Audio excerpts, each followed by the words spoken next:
இயேசு கிறிஸ்துவின் இனிதான நாமத்தில் எங்கள் அன்பின் வாழ்த்துக்கள். மீண்டும் பேசும் தெய்வம் அப்படின்ற தலைப்பில் நான் பார்க்க வந்திருக்கிறோம். கடந்த நாட்களிலே பிரதர் வின்சன் அவங்க கூட கர்த்தர் அவரோடு எப்படி பேசினார், எப்படி பெயர் சொல்லி அழைத்து பேசினார் அப்படின்ற ஒரு சாட்சியை நீங்கள் கேட்டிருப்பீர்கள். அனைவருக்கும் மிகுந்த அது பிரயோஜனமாக இருந்திருக்கும் என்று நாங்கள் விசுவாசிக்கிறோம். இந்த நாளிலும் நம்மோடு பிரதர் அபிஜோயல் வந்திருக்காங்க. கர்த்தர் அவருடைய வாழ்க்கையிலே எப்படி பேசினார், என்ன விதமாய் பேசினார் அப்படின்னு அவர்கிட்ட நம்ம கேட்க போகிறோம். அவர் சாட்சியை அவர் பகிர போகிறார். இது உங்களுக்கும் குடும்பங்களுக்கும் இது மிகுந்த பிரயோஜனமாக இருக்கும் என்று நான் விசுவாசிக்கிறேன். வாங்க அவரோட சாட்சியை நம்ம கேட்போம். Praise lord brother. Praise lord, praise lord boss. சரி, எப்படி இருக்கீங்க? நல்லா இருக்கிறேன். சரி, ஊழியங்கள்லாம் எப்படி போயிட்டு இருக்கு? ஆண்டவர் தயவுல நல்லா போயிட்டு இருக்கு. கண்டிப்பாக தயவு இல்லாமல் ஒன்றும் பண்ண முடியாது. நிச்சயமாக அவர் தயவோடு நம்மளை நடத்துகிறவராக இருக்கிறார். சரி, பேசும் தெய்வம் அப்படின்ற தலைப்பில் நீங்கள் போன வாரம் பார்த்துருப்பீங்க. நிச்சயமா அது எனக்கும் மிகுந்த ஆசீர்வாதமாக இருக்கு. கண்டிப்பாக அது பலருக்கு அது ஆசீர்வாதமாக இருந்திருக்கு. நிறைய பேர் சொல்கிறாங்க ஆசீர்வாதமாக இருந்தது அப்படின்னு. சரி, அப்போ நீங்கள் ஊழிய பாதையில் இருக்கீங்க. அப்போ உங்களோட கர்த்தர் அதிகமாக இடைப்பட்டு இருப்பார். அது எந்த ஒரு மாற்று கருத்து இல்லை. எப்படி உங்களோட அவர் இடைப்பட்டார், எப்படி அவர் உங்களோடு பேசினார், எப்படி பெயர் சொல்லி உங்களை அழைத்தார்? கடந்த நாட்களில் நான் பார்த்தோம் வின்சென்ட் பால் டி பால் அவருக்கு வந்து கர்த்தர் பெயர் சொல்லி அழைத்து பேசியிருக்கிறார். அப்படி ஒவ்வொரு விதமாய் கர்த்தர் ஒவ்வொரு நபர்களோடு அவர் பேசி கொண்டு இருக்கிறார்.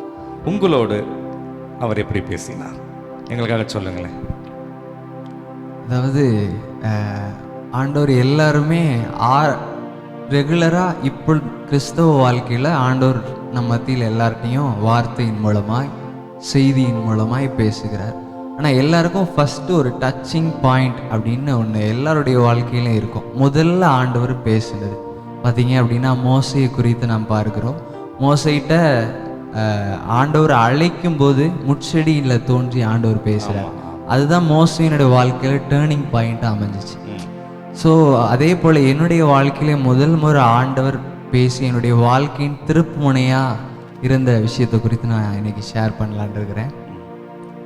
முதல்ல நான் ஆண்டவர் பேசுவார் அப்படின்னு சொல்லி பிரசங்கத்தில் கேட்டிருக்கோம், நம்மளாம் கேட்டிருக்கோம். ஆண்டவர் ஏன்டா அப்படி பேசினார் இப்படி பேசினார் நிறைய செய்திகளில் கேட்டுக்கிறோம். ஸோ எனக்குள்ள ஒரு இருந்த தாகம் என்னன்னா, எப்படியாவது ஆண்டவர் நம்மகிட்ட பேசணும் அப்படின்ற ஒரு எப்படியாவது பேசிடுவார் அப்படின்ற தாகம் எனக்குள்ள இருந்தது.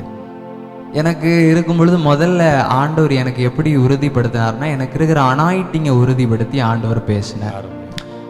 நான் எதிர்பாராத விதமாக நிறைய பாசஸ், உதாரணத்துக்கு நம்முடைய எங்கள் சபையின் தலைமை போதகர் அவங்க கூட நான் ஒரு கீபோர்டு வாசிக்கும் பொழுது தாவீதுக்கு இருக்கிற அனாயிட்டிங்கை நான் உனக்குள்ளே பார்க்குறேன் அப்படின்னு சொல்லி சொன்னாங்க. அப்படி சொல்லும் பொழுது எனக்கு ஒரு வித்தியாசமான ஒரு அனுபவமாக இருந்துச்சு. என்னை குறித்து ஆண்டவர் பேசுகிறாங்களே இவங்க மூலமாக அப்படின்னு சொல்லி நான் யோசிக்கிறேன். சரி, அதே போல் இன்னொரு எனக்கு தெரிஞ்ச எங்களுடைய சபையிலோட ஒரு அண்ணன் என்னை இன்னொரு இடத்துக்கு ஊழியத்துக்கு அனுப்புகிறாங்க. அங்கே போய் நான் வாசிக்கும் பொழுது அங்கேயும் ஒரு வயது முதிர்ந்த ஒரு போதகர் அவர் என்னை பார்த்து சொல்கிறாரு, தாவீதுக்கு இருக்கிற அனாயிட்டிங்க நான் உங்களுக்குள்ளே பார்க்குறேன் தம்பி அப்படின்னு ஸ்டேஜ்லேயே இருந்து எப்படி உங்களுடைய தலைமை போதகர் சொன்னாரோ அதே போல் அவரும் சொன்னார். எனக்கு ஒரு ரொம்ப ஆச்சரியம். ஒரு விஷயத்த 2-3 தடவை நம்ம கேள்விப்படும் பொழுது அது நமக்கு ஒரு ஆச்சரியமாக இருக்கும். ஸோ நான் ஆண்டவர்கிட்ட மறுபடியும் கேட்குறேன், ஆண்டவரே மறுபடியும் எனக்கு அதை உறுதிப்படுத்துங்க. எனக்கு அது இப்போ தாவீதுக்கு இருந்த அனாயிட்டிங் இருக்குது அப்படின்னு சொல்கிறாங்க, எனக்கு அது ஒரு கிரியையின் மூலமாக உறுதிப்படுத்துங்க அப்படின்னு நான் சொல்லிட்டு இன்னொரு ஊழியங்களுக்காக கடந்து போகிறேன். அப்போ எனக்கு மிகுந்த ஒரு ஆச்சரியம். அப்பையும் ஒரு போதகர் என்கிட்ட சொல்கிறாரு, தாவீதுக்கு இருக்கிற அனாயிட்டிங் உனக்குள்ளே நான் பார்க்குறேன் அப்படின்னு சொல்லி ஸ்டேஜ்லேருந்து எனக்கு ஒரு ஆச்சரியம். சரி ஆண்டவரே, இதை நான் கண்ணில் பார்க்கணும் அப்படின்னு சொல்லி எனக்குள்ளேயே நான் ஜெபம் பண்ணிக்கிட்டு இருக்கிறேன். கண்ணில் பார்க்கணும் ஆண்டவரே அப்படின்னு சொல்லி நான் ஜெபிக்கும் பொழுது அந்த கூட்டம் முடிவதற்குள்ளேயும் எனக்கு ஒரு ஆச்சரியமான ஒரு விஷயம் நடந்துச்சு. நிச்சயம் ஆண்டவர் நம்மகிட்ட பேசுகிற தெய்வம் என்பதை அன்றைய நாளில் நான் உணர்ந்தேன். இப்படி 3 பேர் மூலமா ஆண்டவர் சொல்லி நான் சொன்னேன், ஆண்டவரே இதை நான் கண்ணில் பார்க்கணும் அப்படின்னு சொல்லும் பொழுது அந்த மீட்டிங் நடந்துக்கிட்டு இருக்கு. கடைசியில் எல்லாரும் அனாயிட்டிங்காக ப்ரேயர் பண்ணிக்கிட்டு இருக்கிறாங்க. நான் கீபோர்டு வாசிக்கிட்டு இருக்கிறேன். அப்போது ஒரு பின்னாடி இருந்து ஒரு வயதான ஒரு நடு வயதில் இருக்கிற ஒரு அம்மா அவர்களுக்குள்ள பிசாசின் கிரியைகள் உள்ளே இருந்து அப்படியே அலறாங்க. இங்கிட்ட அங்கிட்டு உருள்றாங்க. அப்போ அவங்க சொல்றாங்க, வாசிக்கிற சத்தம் என் காதில் கேட்கக்கூடாது, வாசிக்கிறது நிறுத்து அப்படின்னு சொல்லி உருண்டு என் கால் பக்கத்திலே வந்துட்டாங்க. ஸோ நம்ம பார்க்கிறோம், தாவீது வாசிக்கும் பொழுது சவுல் இடத்திலிருந்து பொல்லாத ஆவி விலகிற்று அப்படின்னு சொல்லி நம்ம பைபிளில் பார்க்கிறோம். ஸோ ஆண்டவர் இந்த காரியத்தை எனக்கு அன்னைக்கு எனக்கு அப்போ ஒன்றும் தெரியல, என்னடா இந்த அம்மா நம்மளை வாசிக்கிறதுக்கு தான் வந்திருக்கிறோம், ஆனால் நம்மளை வாசிக்காதன்னு சொல்கிறாங்களே அப்படின்னு பெருசாக அந்த நேரத்தில் ரொம்ப கொஞ்சம் சின்ன பையன் நான். ஸோ அப்போ பெருசாக எனக்கு தெரியல. ஆனால் அதற்கு பிற்பாடு நான் வளர அந்த வார்த்தையை கேட்க ஆண்டவர் என்னோடு இடைப்பட்டார்.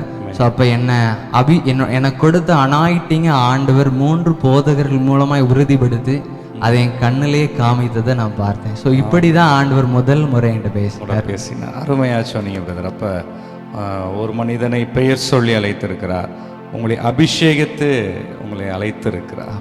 அப்போ அவர் உங்களுக்கு பேசும் தெய்வமாய்த்தான் இருக்கிறார். இன்றும் அவர் பேசிக்கொண்டு தான் இருக்கிறார். இந்த வீடியோவை பார்த்துக்கிட்டு இருக்க உங்களுக்கும் அவர் பேசுகிற தெய்வமாக தான் இருக்கிறார். கடந்த நாட்களில் பார்த்தோம், அவர் பெயர் சொல்லி அழைத்தார். இந்த நாளில் பிரதரோடு அவர் பேசும்போது அவர் என்ன சொல்கிறார், எனக்கு வைத்திருந்த அந்த தரிசனத்தையும் அந்த அபிஷேகத்தையும் அவனுக்கு உறுதி செய்து அவர் என்னோடு பேசினார் என்று பார்த்தோம்.